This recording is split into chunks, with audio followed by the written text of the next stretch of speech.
আজকে রবিবার, সানডে, ফান্ডে, তাই আজকে একটু সকাল সকাল প্র্যাকটিসে চলে এলাম। মোটামুটি 45 মিনিট একটু প্র্যাকটিস করে তারপরে বাড়ি চলে যাব। আজকে জমিয়ে চিকেন খাবো। আজকে ওয়েদারটাও এতটাও গরম নেই, সেই জন্য খুব ভালো লাগছে প্র্যাকটিস করতে। আজকে বেশ ভালোই মজা আসবে।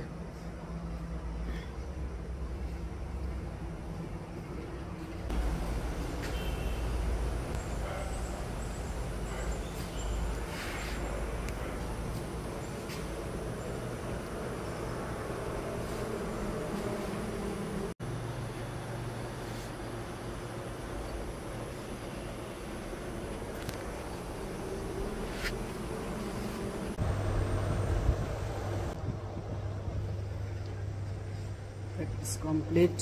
এবার